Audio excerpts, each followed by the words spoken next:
Brent is not looking for Queen Karula anymore because we have found the magnificent Queen of Djuma, and there ends my leopard drought since I first arrived back at work. Karula has stopped for a quick toilet break in the base of this dry riverbed.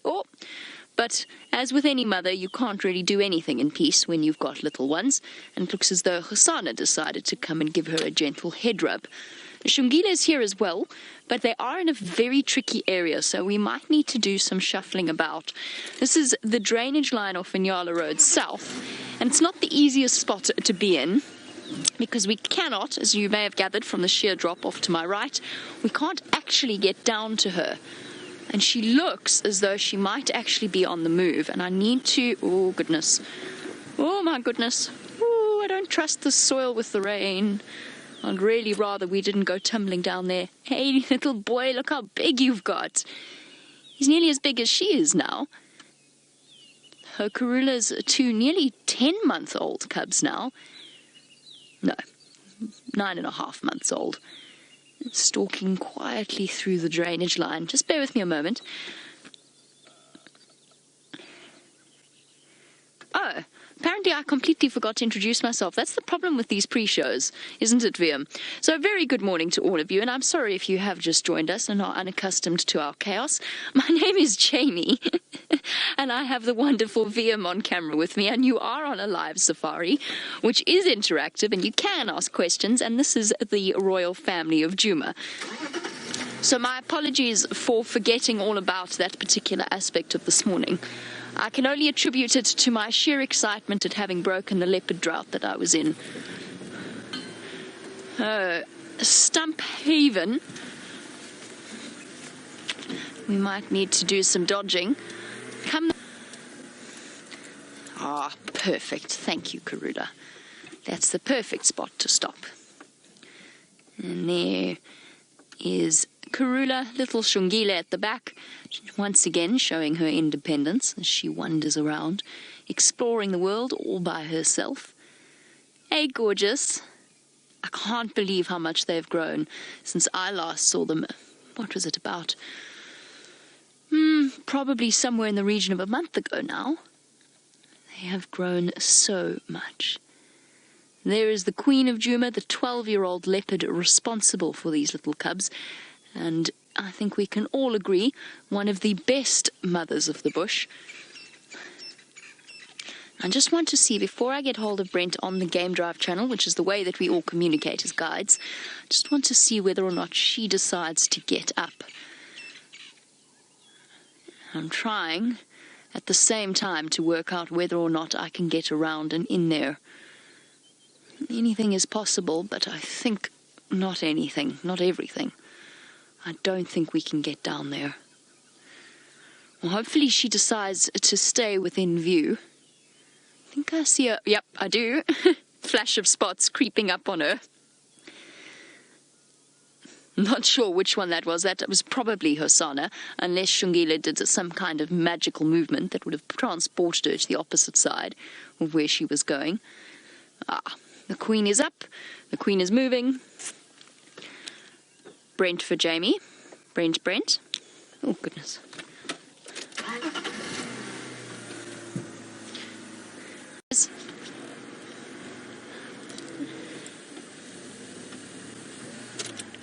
Watch this. Xongile is stalking her brother. Look at that. Isn't that instinct amazing? Sorry, Xongile is stalking her mother, not her brother. Yes, you're invisible. I am an invisible predator. I'm going to catch you. Amazing, this instinct.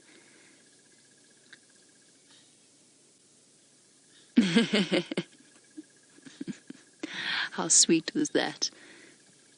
An aborted pounce. A moment just to spend with Mom and have one jolly good cleaning and deticking. I absolutely love sharing these moments with these leopards. She's nibbling away at the fur of her neck. Well, the perfect scene of mom and daughter. I hope you're taking lots and lots of screenshots because we're going to use them to track the growth of these cubs.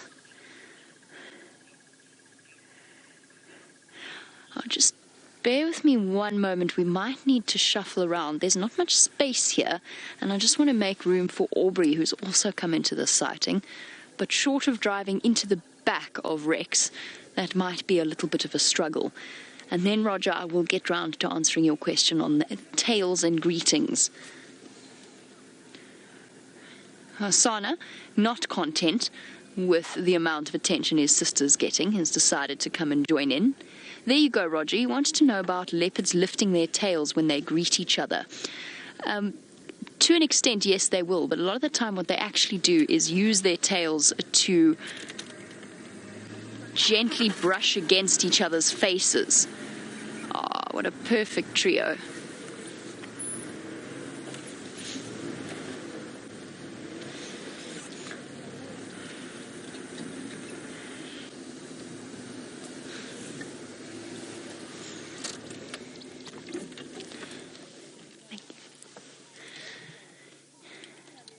So what they'll do is they'll flick their tails upwards, and then you've seen it now with the two cubs as they've gone up to greet their mom. They rub heads with her, and then their tail sort of wraps and knocks her in the face. And we see exactly the same process with mating leopards as well, whenever the female is trying to attract the male's attention, albeit with completely different motives. How's that for a fantastic bush scene? Leopards on the move with the sound of a cuckoo in the background. Of course, well, it seems as though we are thoroughly spoiled for choice this morning, and Brent has managed to track down and find some more big cats for you. Now, for those of you that are sensitive viewers, please turn away from your screens now. I'll tell you when it is safe for you to watch. Karula's just now pounced on a baby Nyala that she's managed to catch. She snuck up on it. It's still alive. It is still fighting and still kicking. But unfortunately, the poor little thing really doesn't stand a chance. Now, look at this. Look at the behavior of the cub. It's coming in to try and help. Look, it's hissing at mom. It wants to try and help. And Karula knows. There we go. Look at that. And she's left it. And this is how young leopard cubs learn. A very difficult sight for us to watch, especially where a little baby antelope is concerned. But it just goes to show the incredible power of Karula and how skilled she is as a huntress. 2 seconds ago, she was walking along this dry river bed. The next thing we knew, she'd caught something. And look at this, the cubs just killed it. Oh, no, it's still alive. And this is where it is going to get really difficult to watch, because this little leopard cub doesn't know exactly how to go about this whole process. The instinct is there, but the jaw strength and the technique is not. He's hissing now. I think he's hissing at his sister.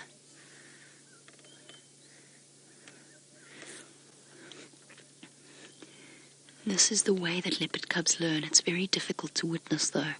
It could well take him quite a long time to kill this baby Nyala, but it is how he's going to learn, and it is how he's going to master this technique. And what you're watching is such an incredibly important moment in these cubs' lives, and how fortunate are we to be able to share in it.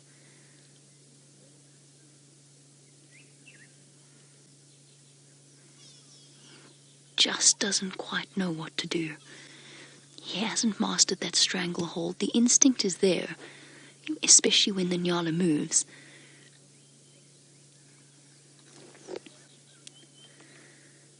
And what you're seeing right now is the very first time we've seen Hosana with a proper kill. Come on, boy.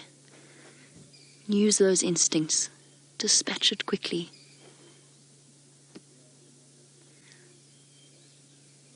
That's it. That's what you need to do.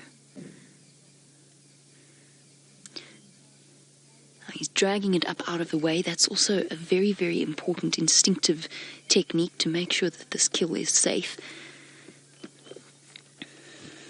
I'm just going to go forward ever so slightly just so we can keep a view of him. Oh, hold on. He's still dragging it. He's taking it up onto the drainage line wall. His mom and his sister have just giving him the space to do what he needs to do.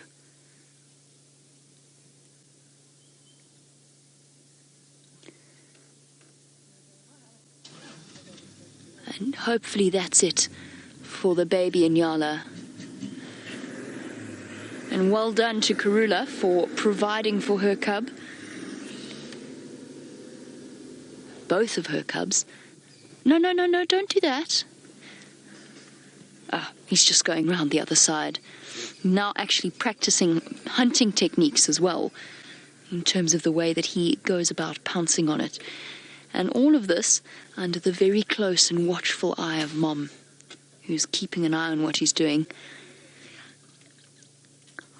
Oh, what an incredible series of events, from Karula catching the Inyala to the movement of Hosana moving in and hissing at her, and the fact that she did just leave the Inyala to him.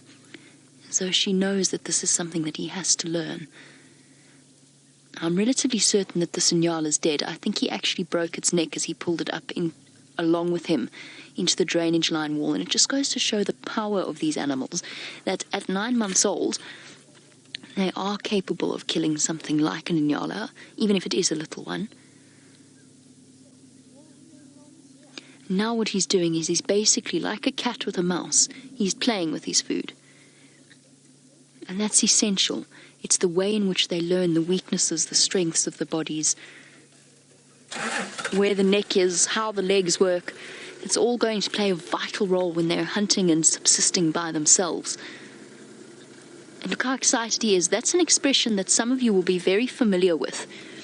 Those of you with cats, and even with dogs to an extent, when they get overexcited and they have that moment when they hunt something, that bright, hyper-excited expression in their eyes.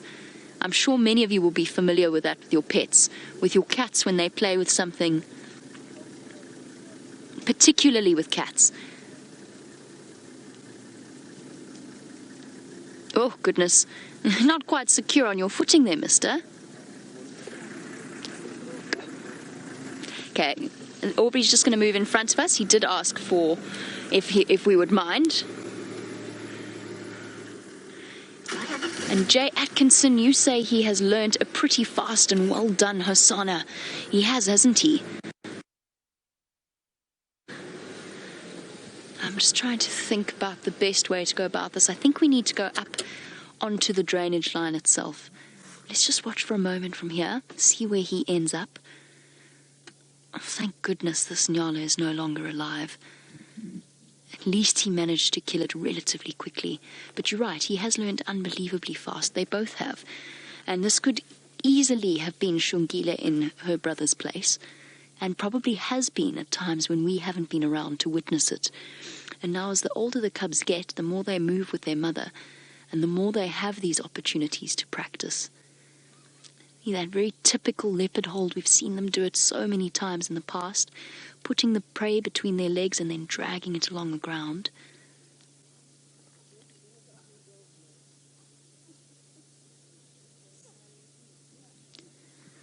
Well done, Hosana. And sorry to the little Nyala that I have a suspicion might have been that one that Brent saw in this area a couple of days ago. It's a very, very tiny baby. Only a few days old and unfortunately just not experienced enough in the ways of the world. Okay, I'm going to reposition. I'm going to go up onto this mound of soil. What a way to start off a day. That was not what I was expecting. I was expecting Karula to start moving her cubs away and off to somewhere different, away from the kill that she'd had. I did not expect her to grab an Inyala at that speed. We definitely know it was Karula that caught it. We've been very fortunate to be around to witness these milestones in these cubs' lives. And we'll be looking back on these moments years from now. Just think, years from now when Hosana is all on his own, catching his own food, living on his own and establishing his own territory. What do we think, Viam? Forward or should we stay here? I think let's stay here for now. Amazing. Now don't lose interest, mister. You've got work to do. You can't leave everything to Mom. You've done some of the dirty work. Now you've got to set about opening that carcass. And with full bellies, they're not in any kind of a hurry to actually feed off it.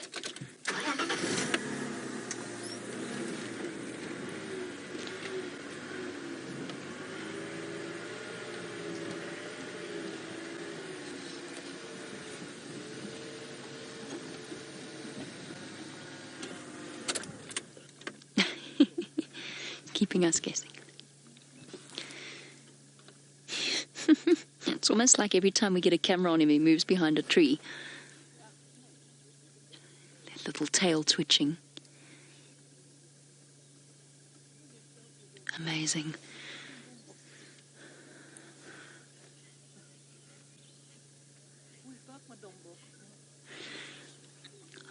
While we wait for Hosana to move into a slightly clearer area, let's head back over to Brent so he can update you on his morning. Perhaps it's as exciting as mine. From stripes to spots, indeed. And we have managed to reposition ourselves and found a slightly better viewpoint to watch the amazing royal family as they go about their day-to-day business. Although I have to say, as unfortunate as it is, I have to say that the joy of this sighting is dimmed slightly by the tidings that have come from Brent about those lion cubs. Fortunately, though, the leopard cubs are happy, healthy, and thoroughly enjoying their morning. Hosana has spent the last few minutes snarling at his sister and his mom before he had a minor rest, because he's obviously exhausted himself with this display of athletic ability and energy. What are you doing now? You crazy thing. It is extremely touching to see, even though it is in such a macabre sort of setting, it is extremely touching to see the playful side of them coming through.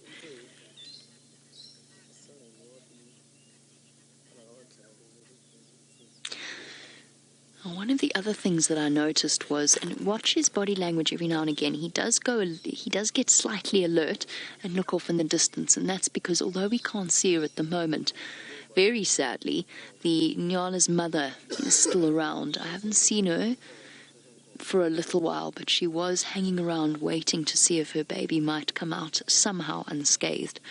Unfortunately, that is not a possibility, and Hosana has dispatched it relatively quickly. Paul, you say, did Xongile learn faster than Hosana, and was it perhaps because he was left alone as often as he was by Shadow at a young age? And just to provide some background for our newer viewers, Xongile is Karula's grandson. Oh, see? Temper. She's not even anywhere near you. Cheeky boy. Xongile was the son of Shadow, Karula's daughter, one of Karula's oldest daughters, and we had a very interesting experience with him last year where at roughly 10 or so, 11 months old, he was being left alone more and more, far more often than is normal by Shadow, as she went off to go and mate with Tingana. And as a result, we did see him often hunting and stalking by himself, of course, that culminating in a really, truly unfortunate situation where he encountered and happened upon a feral dog that had wandered into the Sabi Sand and that he ultimately caught. Paul, I'm not sure that he learned faster. I mean, he didn't manage to kill that dog. He was not successful with that at all. He did, actually, when he had it, he appeared not quite to know what to do with it. Now, I'm not sure the two situations are comparable, but I suppose, in a way, there is a logic to wondering if perhaps he learned to hunt faster just because he had to. There is also logic to the idea that because Karula spends more time with her cubs, more time than Shadow did, not Shadow's fault. As we've spoken about before, it might have been a hormone imbalance, but it provides her cubs with opportunities like this where they can practice in what is almost a controlled environment. If Hosana had gone, or Xongile had gone after a young Inyala like this, there's a very good chance they would have, if they were on their own, messed it up and the Inyala would have got away. But with under the watchful eye of Karula, her cubs can actually learn. It's like being taught to write and to read in a way that is more constructive than perhaps just throwing a book at a child and saying, well, there you go, now read. You can sort of understand which child might be more successful, the one that's actually been physically taught the techniques and the alphabet and so on. I think that's maybe the best way of trying to view it. Are you going to eat this poor baby Inyala, mister, or are you just going to play with it?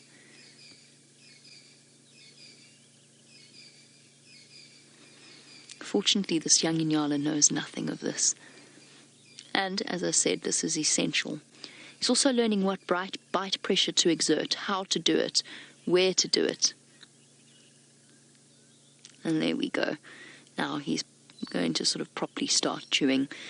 And while we sit with the royal family and watch them go about, oh, that was cute, in a very macabre way.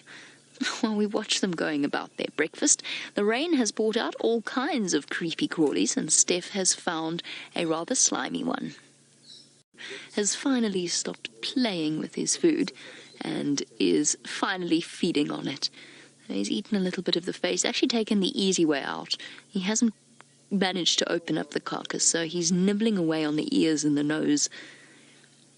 And it's been fascinating watching these cubs grow and to learn, and to see how much of their behavior they have sort of developed almost instinctively or straight away instinctively, whether it's climbing up trees, and we saw it from a very, very early age, jumping up and down around the branches, and ultimately learning, although they probably never realized it, ultimately learning the techniques that they were going to need to keep them safe and building up the muscle strength and coordination. Are you going that way? Okay, perfect. Thank you. Sorry, everybody. Just chatting to Rexon, who's responsible for providing us with the sighting and who finds himself in quite a tricky spot. And then from that, watching them sort of learn and grow to moments like this now where they're practicing their hunting techniques, and to see what instincts they have, and sometimes occasionally poorly executed, but they obviously know what to do, just not necessarily how to do it. And it does make you wonder about what sort of factors have led to the different personalities of the leopards that we've seen, or that you have seen, some of you for many, many years, grow up. Why is it that Tundi, who is the same age, from the same litter, with the same background as Shadow, is far better at hoisting her kills than Shadow is? What is it? Is it a weakness in Shadow? Perhaps her jaw is not as strong, perhaps her shoulders are not as strong, maybe she even injured her neck as a cub. We'll never really know. But what is it that creates that difference between the different individuals? It'd be fascinating to find out. What we do know is that we see this common link in behaviors of the different leopard cubs in how they go about things. We've seen Xongile play with Dakas before, and now we've seen Hosana do it with an Inyala. Hello, Your Majesty. Relaxed and quite content to let her leopard cub do his learning all on his own. Now, what's that style of teaching that sort of lets kids explore? Is the Montessori method, the way that they approach things. And I think that Karula's adopted that technique with her kids. And she makes sure that she directs them and steers them in the right direction and provides for them in the way that they needed to be provided for. But other than that, she lets them get on with things. The standard female leopard approach. She doesn't really have a choice, though. From the very beginning, she had to leave them and just hope that they were still there when she got back. And what a feeling that must be for a leopard, every single time she went back to search for them.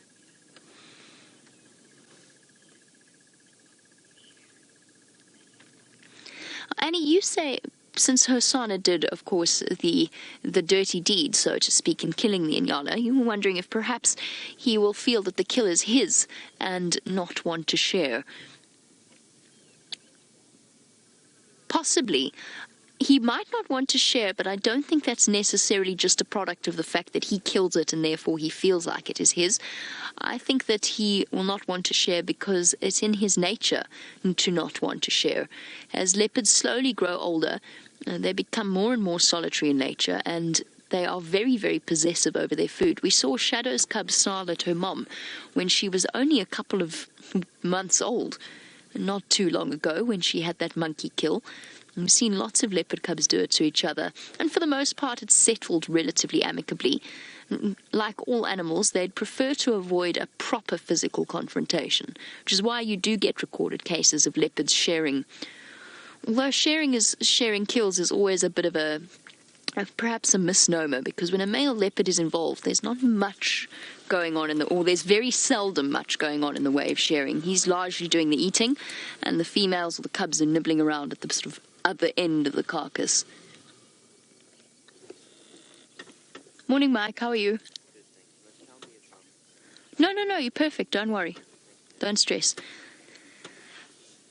Shame. Mike just worried that he was blocking our shot in some way. What was I saying? Oh, yes. I'm talking about him being possessive. I think he's just going to be possessive for the sake of being possessive. Of course, moments like this with these cubs is always a little bittersweet, because we know one day that they are going to grow up and move off, and we might not, particularly in the case of Hosana, once he disperses, we might not ever see him again. We might hear word of him from other lodges, but he could move very, very far away. Though, of course, we're all hoping he doesn't. We've still got some time left.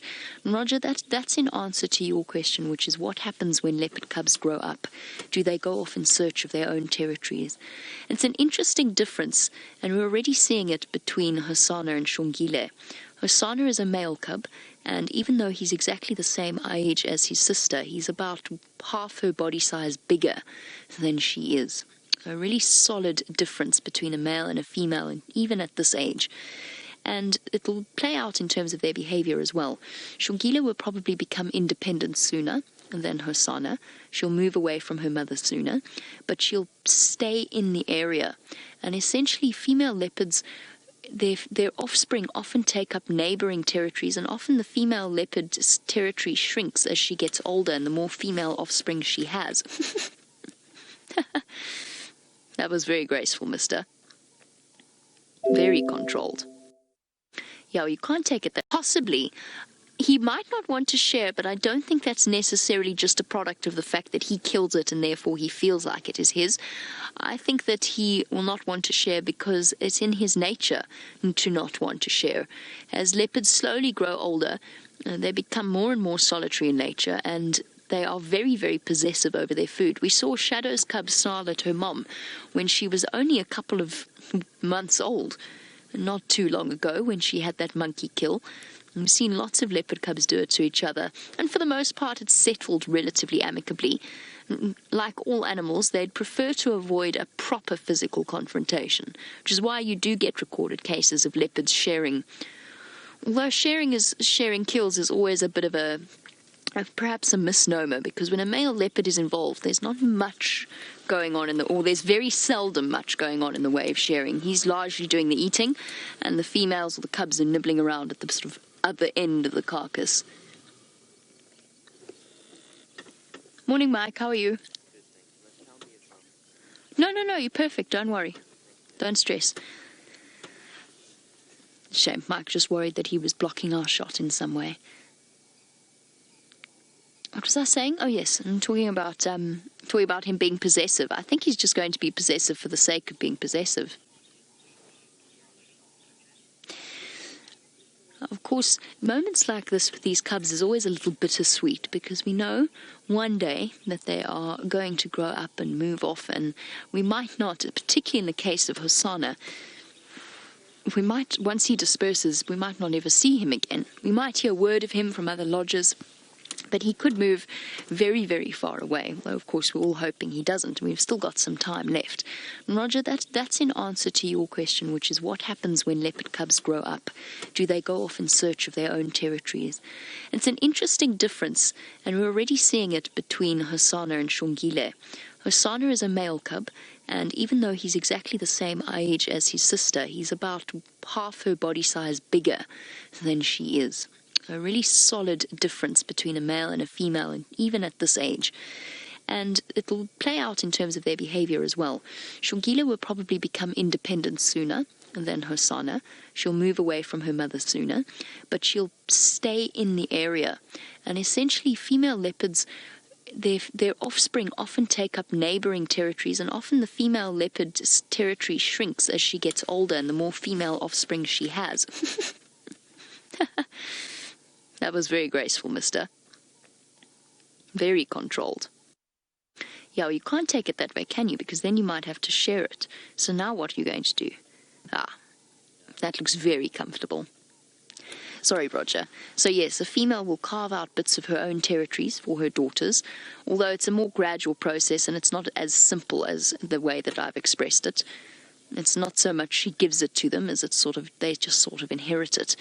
Male cubs, on the other hand, when they do become independent, they take a little bit longer and they often hang around their natal area, in other words, where they were born, for quite a long time. But when they do get to the age of about 3 or 4, they start to properly disperse. And leopard cubs, or male leopards, have been recorded as dispersing as far as 500, 600 kilometers, maybe even more. Just in terms of looking, it just depends on where there is a territorial vacuum, where they feel they can be safe until they're big enough and strong enough to fight for a territory. It is so fascinating, and we've been very lucky to watch that play out with Karula's previous offspring. Her 2 sons, Shambambalana, who is 6 years old, and her son Quarantine, who is 4, so a litter apart, are competing at the moment for essentially the same territory. And every now and again, Quarantine and Shambambalana do actually come into conflict with each other. So it's fascinating. And the funny thing about animals, and the amazing thing about animals, is that they don't read the textbooks, so they're completely unpredictable. But they do have a general standard of behavior.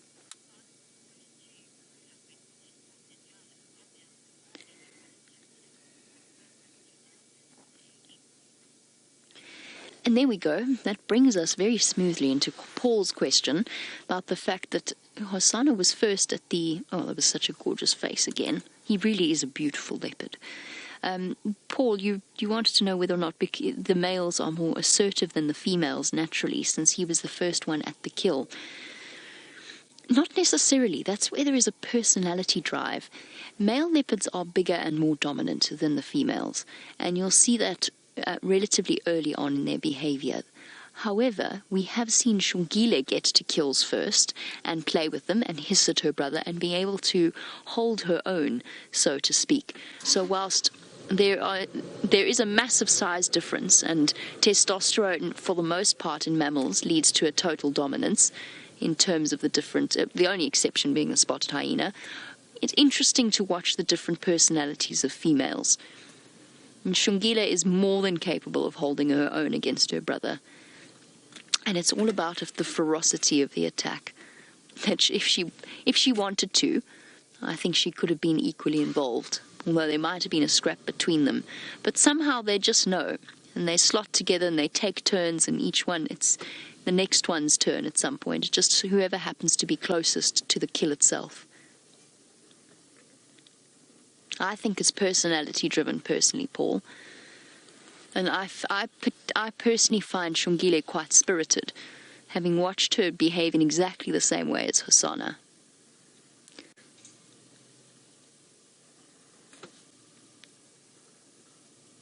But as they get older, that dominance will become more and more clear. Just because he's going to be so much bigger than she is. He's already almost the size of Karula. Not in terms of weight, but certainly in terms of height.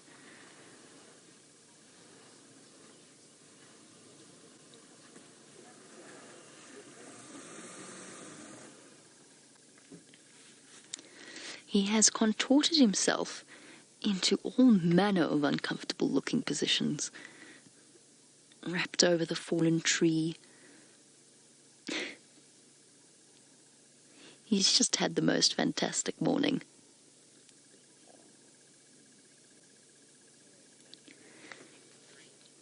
And as a result, so have we. we've also been able to enjoy this incredible time spent with them.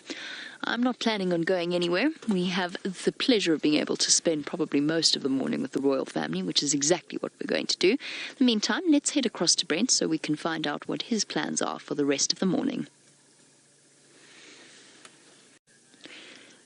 After the exertions of his morning, Hosana is taking a little bit of a break. He has beheaded the Inyala carcass and dumped it behind that fallen log, and is now resting, quite exhausted after his endeavours of the morning. Are you tired, little boy? Has it been a very busy day already, and it's not even 7 o'clock yet? As he snoozes away, he's now put himself in a rather inconvenient position, and we might have to do some repositioning, because I can't see Karula at all. No, that's not true. I can. That's as much as I can see of Karula. And my view of Xongile is not fantastic either. Oh no, it's not so bad. Not a terrible view of Xongile, but it is not perhaps her prettiest end, and she is a very, very pretty leopard. All in all, 3 very sleepy and contented ladies. No, sorry, 2 ladies and 1 boy. Let me just do some repositioning so that we've got a slightly better view of Hosana. As I said, he's chewed the head off. I'm not entirely sure where it has disappeared to, but I had a sort of impression in my mind, or a vivid image of it rolling down into the Mulwati drainage line. I doubt that has actually happened, though. I think he probably would have gone to fetch it. Okay, let's see. Oh, drat. I think I missed the gap. Let's see if we do this.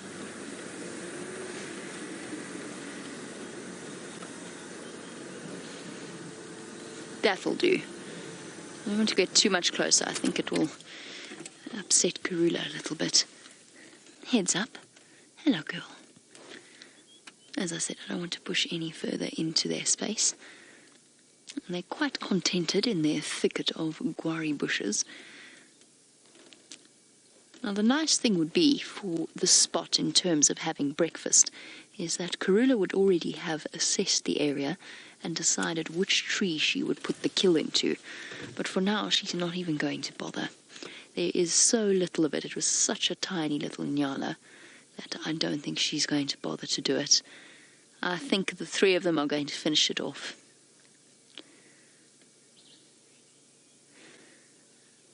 I mentioned earlier that they had already eaten. They did actually have a baby Inyala kill yesterday. And Amber, you wanted to know how long Hosana will stay full from eating this baby Inyala. Well, one question, of course, is whether or not he's going to scoff at all, or if he's going to allow his mother and sister to feed off some of it.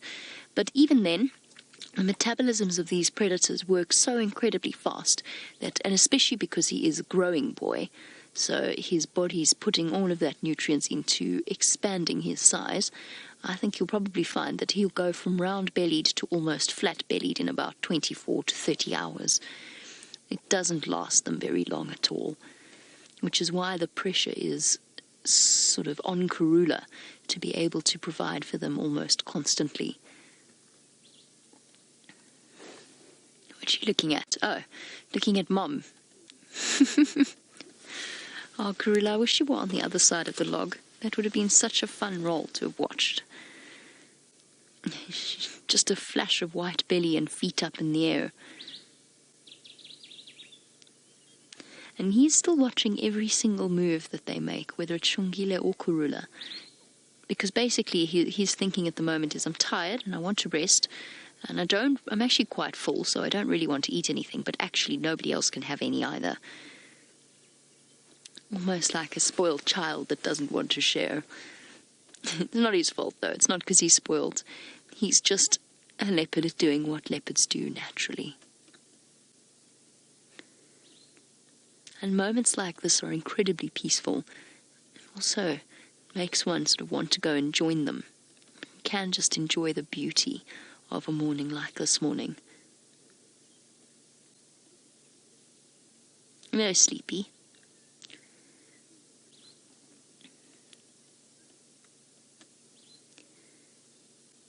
I know that the other day Brent had the opportunity to look at both Hosana and Xongile's whisker spots, which is of course the way in which we identify various leopards. And I have a question to ask of all of you as to what the conclusion was about the spot patterns of the two of them. Because I heard something about Xongile having 5, which is very, very unusual. I haven't actually truly taken in the leopard spots of the spot patterns of these two cubs. For our new viewers, essentially one of the ways of identifying leopards is to look at the top row of whisker spots, which of course, as I started speaking about, he then hid relatively effectively behind a branch, positioning himself most comfortably.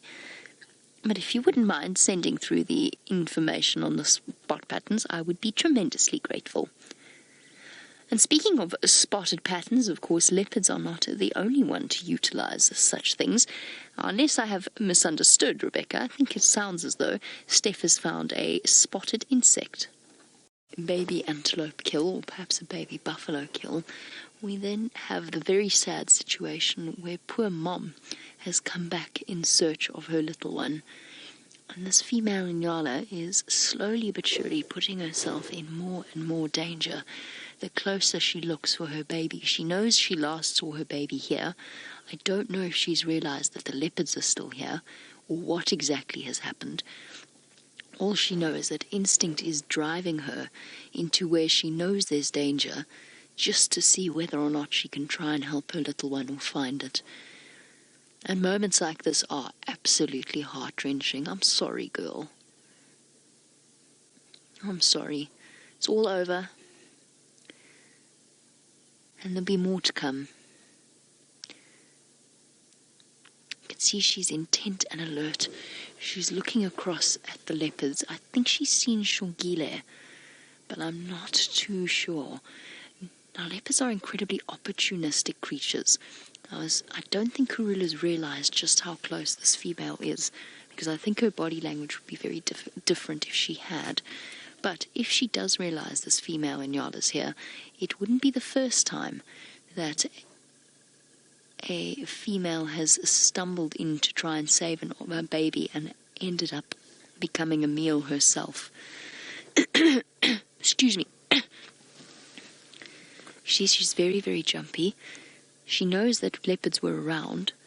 She just doesn't know exactly where they are. Don't do it, girl. Don't come any closer. Ears out and alert, nose constantly sniffing. I think she's actually tried to circle round in a way that she can approach with slightly more vegetation cover, but also with a bit more visibility so that she can actually see. So she's moved out of the riverbed and onto the top of the bank.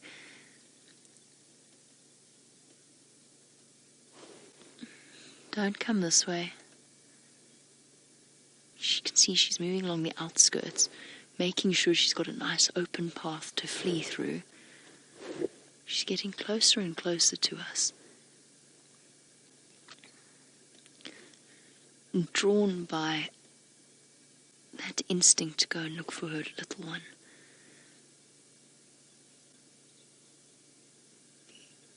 Every step closer she takes becomes more and more dangerous. At the distance she's at now, she's probably about, I would say about 30 meters away from Karula. It's still too far. Karula will not be able to cover that distance fast enough. You know, if Karula was awake, of course, which she is not. But every time the Inyala closes that gap, she gets herself further and further into trouble.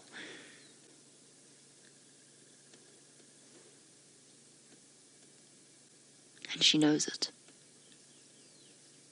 She knows it's dangerous. Imagine what this is like for her. Every instinct is telling her to run. There was a leopard there was a predator there. It's not safe. And yet she's got that incredibly strong maternal bond driving her on against her fear. Unbelievable display of bravery.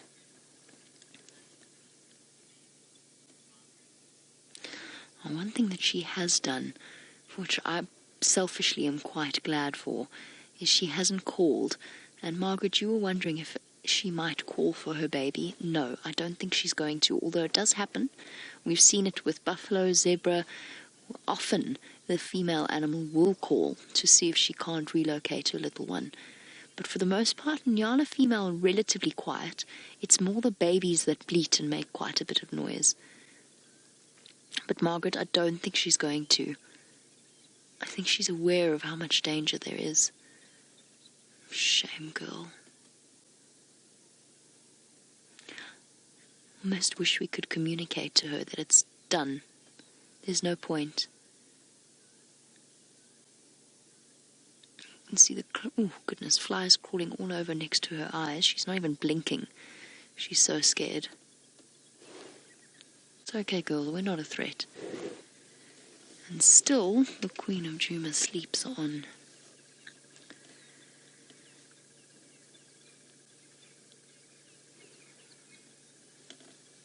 I can't see any sign of movement.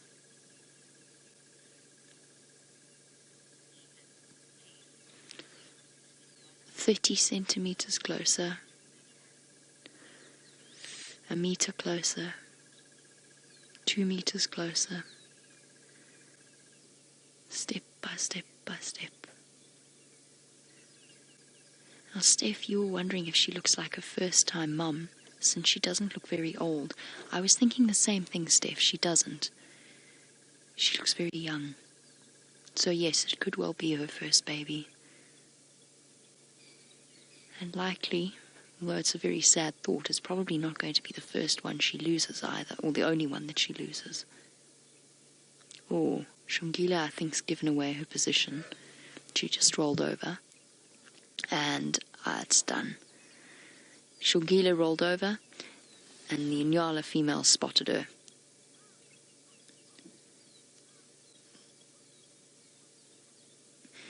We've got such a tug-of-war happening in this Nyala's mind. Fear and instinct.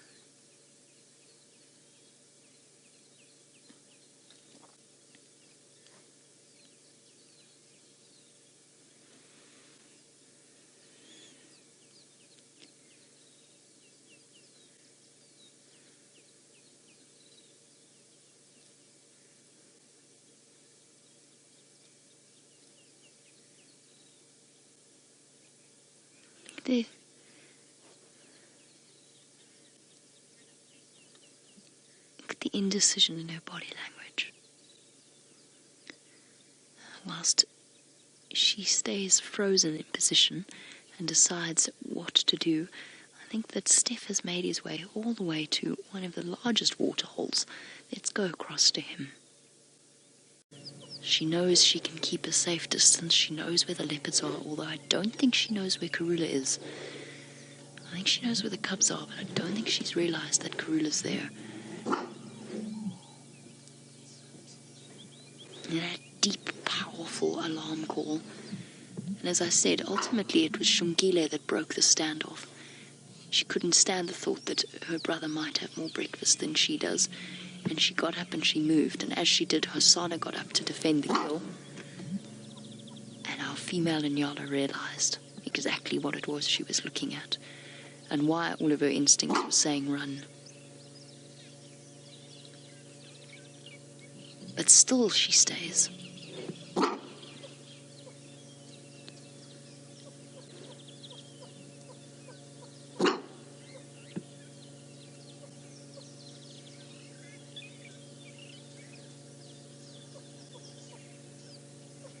Such a characteristic sound.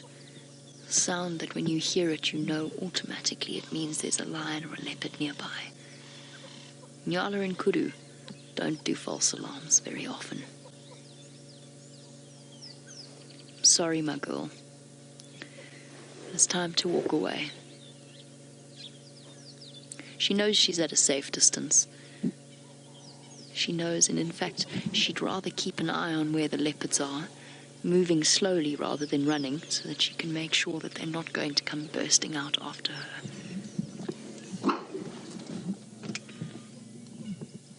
Little Xongile? Well, you've earned the chance of a buffet, my girl. But at least you've managed to get the head.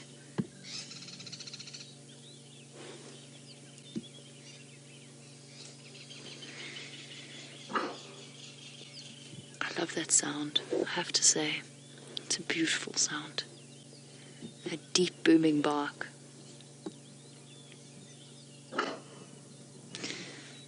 Little Xongile, clutching her prize, trying to work out whether in fact it was worth it after all of that. Although it does make quite a fun toy.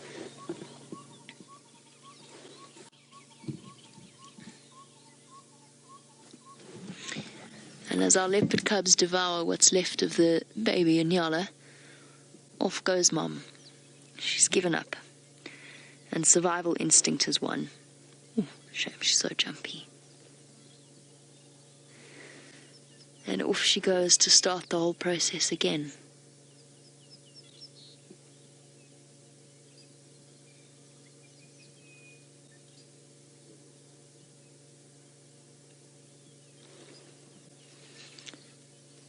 Good girl. If she's made it, let's see what Xongile is up to.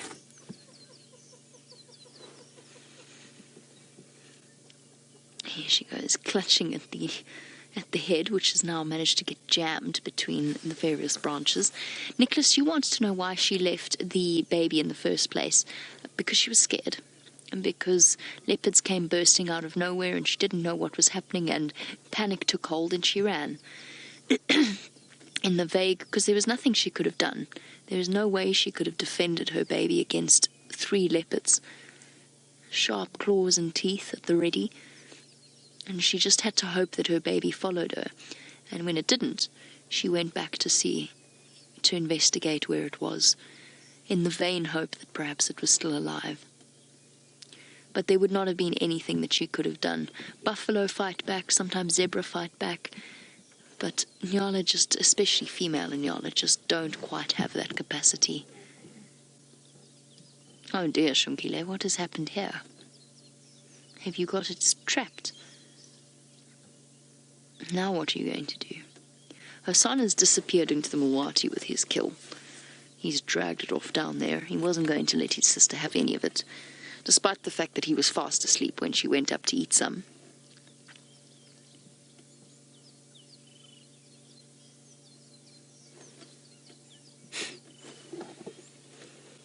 Oh, she is very beautiful.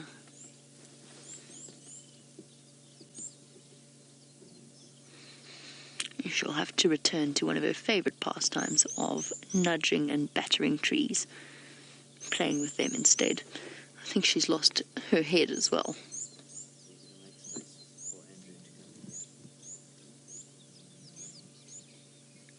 There we go, girl.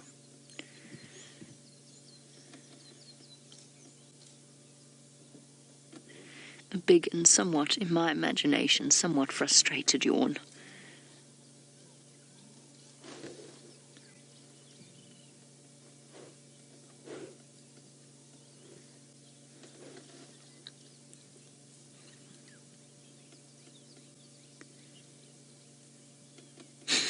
What's happened, girl?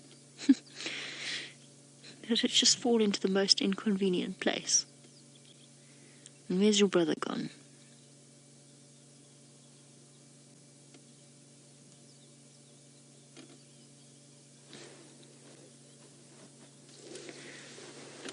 I think what we'll probably do is we'll probably sit here for another few moments and then go around to back down into the drainage line itself to see whether or not we can't catch up with Hosana and see whether Xongile, whether we can't see her from the other side.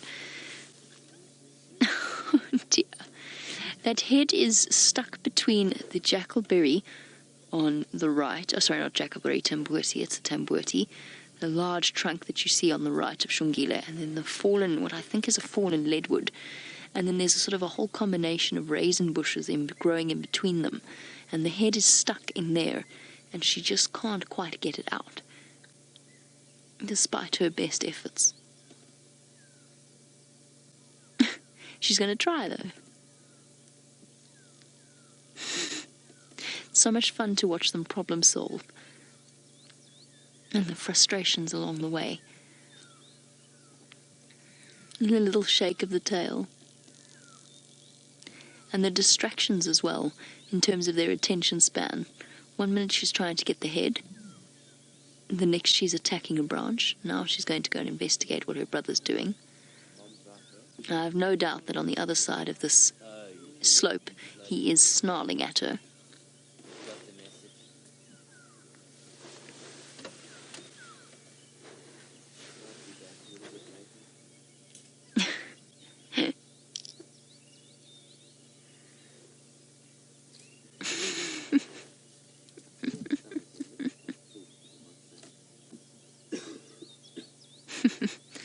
Luckily, she's not particularly starving. She already obviously had a share of Mom's kill. And in fact, she actually looks even more... You're right, Viam. You pointed that out this morning. She looks even more round-bellied than Hosana does. So it might even be that she got the most of the last kill. In which case, it's only fair that her brother enjoys a little bit more than she does. Looking up at a bird in the tree. Now looking at her tail. Constant short-term attention span.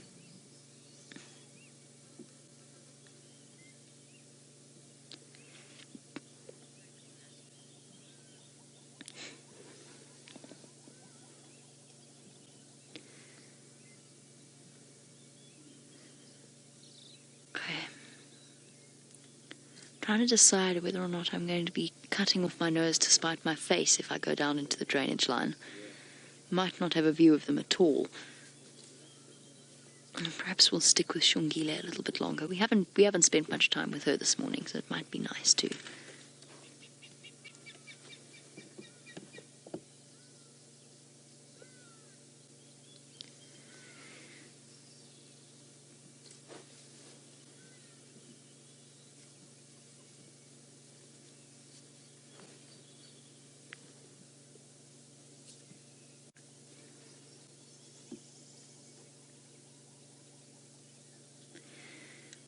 There's nothing quite like the atmosphere in the bush after the rain. The birds are all chirping away merrily. Everything feels crisp and clean. There's no dust floating around. And the place just feels like it's teeming with life. Like everywhere you look, there's something new and exciting to be found. I wonder if Xongile feels much the same way. All sorts of movements and sounds. Imagine how much she hears. She's seen something. It might even be that Nyala, actually. She might have moved around. But imagine what kind of a sensory overload summer must be. They must have some way of tuning out the sounds around them. If their hearing is as sensitive as it is, we often feel as if we're a little bit overwhelmed by the cicadas and the various insects. Imagine what it must be like for them, listening to the sound of the wood borers in the trees and the insects rustling in the grass, and somehow being able to filter all of that noise out, the sound of the birds, to what is relevant in their lives. The alarm call, perhaps, or the rustle of bushes that is not just insects or the wind, but actually something moving through it. It's absolutely essential that they're able to distinguish between the different sounds. It is fascinating the way that they can do it, when you think how much more acute their senses are than ours. How much of their brain is devoted to identifying each and every single individual noise that they hear.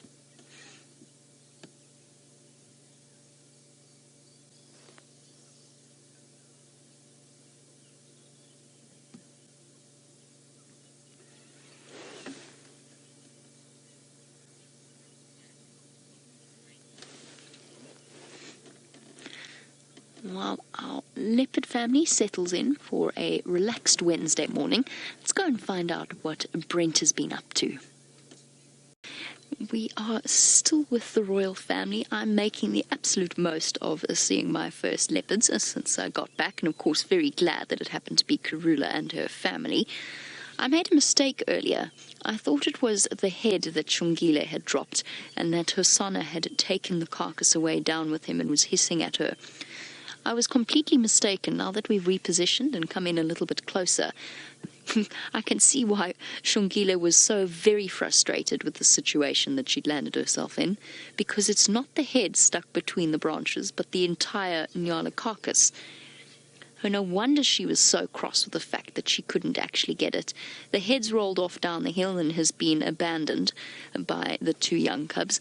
And in fact, Hosana, I wrongly blamed him for taking the carcass away, but he hasn't had anything to do with it. He actually moved off when his sister came in, which, by the way, does take us back to Paul's question about the innate dominance of a male cub, because he clearly just wasn't too bothered with the idea of fighting with her. And he abandoned the kill and went off and left her to it. And he just actually wanted to go and nap down in the drainage line. I can't see him anymore. He's gone completely flat.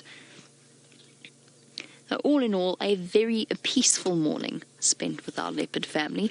Not so much for the poor Nyala, of course, but for our leopards, they are well fed and most content. And because they've got such round bellies, if it were a different situation, if they were hungry, we would be seeing a very different scene, especially if Karula were hungry, because she could finish off that entire Nyala herself in the matter of hours. If it were a different situation, I might say to you that there's a chance they will have moved before the sunset safari this afternoon or by tomorrow, but I actually think they're going to stick around.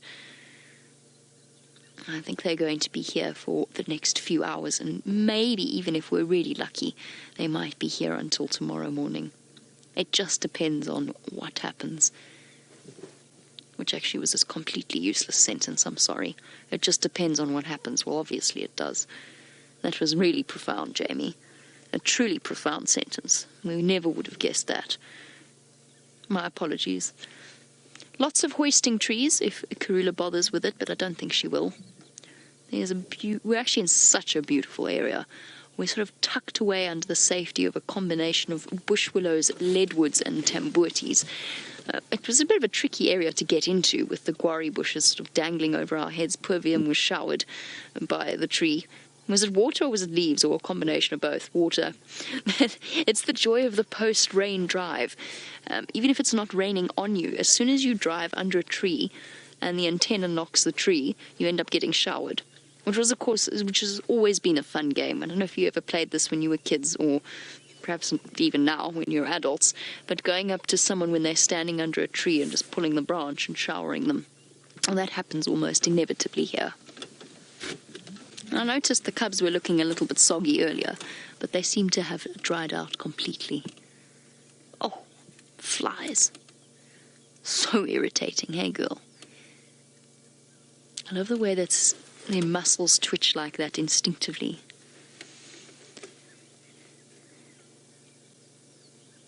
She is so much smaller than her brother. But those big feet, those massive feet, do give an indication as to just how much more she has to grow. I wonder if she's going to be bigger than her mom. Hey, little brown-eyed girl. Oh, big yawn. Is it time to make another go of it? Time to see if you can get that out of there. Problem solve. You got it in there, Xongile. It might come out exactly the same way you managed to get it in there if you managed to figure that out.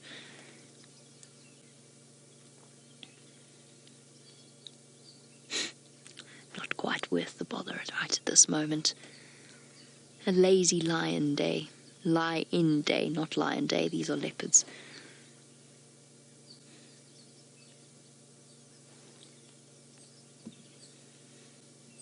And called her the brown-eyed girl earlier. She didn't quite retain that incredible hazel color that she had to her eyes when we first started seeing them properly, though. It wasn't even hazel, actually. It was a deep chocolate brown. I'd never seen that on a leopard cub before. It's quite an unusual eye color for leopards. And they've become a lot greener in color. She didn't keep it, but they were beautiful. They're still beautiful.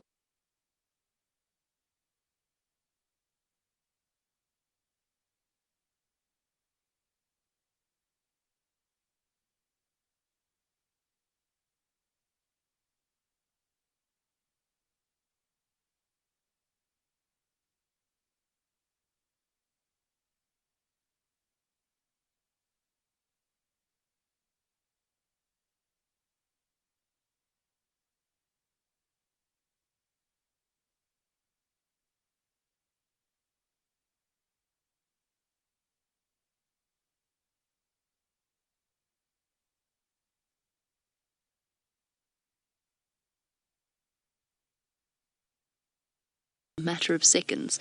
That is definitely not something I am able to do.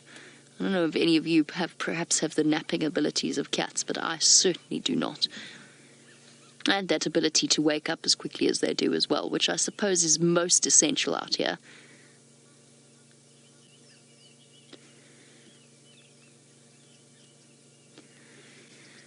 And as beautiful Xongile snoozes away, it seems as though Brent has found something arguably almost as pretty. Chat with one of the other vehicles to let them know exactly where the leopards are. So just bear with me one moment. Yeah, there's Karula's there and then the two cubs are here. What we're going to be doing is in the next few minutes we'll move out and give them our position so that they can see a little bit more clearly. Since we have got the best view in the house, I think, of beautiful Xongile. Her brother's slightly more hidden, and then Mom, of course, is completely flat. So Xongile tried one more time to get that Nyala carcass out, and she just had no success. Thoroughly frustrating, isn't it, girl?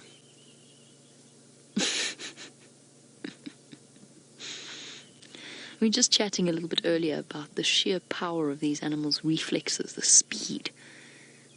The fact that that kill happened so incredibly quickly. She must have just stumbled upon them and grabbed that Nyala. Oh, look, look, look, look. You see the double canine? She's growing her permanent teeth. She's got 2 canines. That is adorable. I love it when they have that. Her baby canines are still in, and she's got it on the top. On her top canines, she's actually got a double set. The permanent teeth are growing, and she's got a double set of canines. I think that Hosana's actually got his permanent teeth now, but Xongile still hasn't lost her baby teeth, and as a result, she's a little bit like a shark. She's got two rows of teeth. Come on, you want to... Okay, no, she's busy digging now, making sandcastles. I hope some of you managed to get a screenshot of that yawn. You'll be able to go back and double check, but I'm pretty sure I saw 2 canines there. At least in the top left corner. And I think in the top right as well. How amazing is that? Just like your puppies and your kittens at home. Look at the fine, sensitive hairs on the inside of her ears. These cameras allow us the most phenomenal views, and what an incredibly exciting morning it has been for us at least, and for the leopards of Djuma. From the excitement of earlier in the hunt and the playing, now just to these restful and very, very peaceful scenes in what is a truly stunning setting.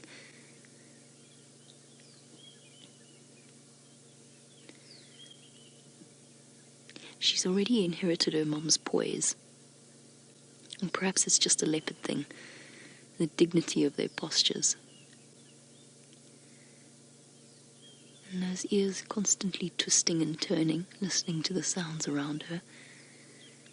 I think she's bored.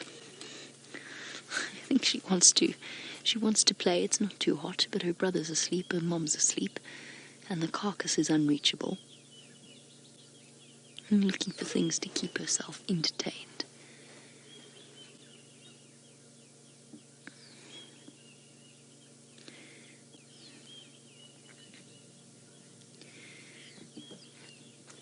Now, Shamsun, you wanted to know if there is no sunset drive this afternoon.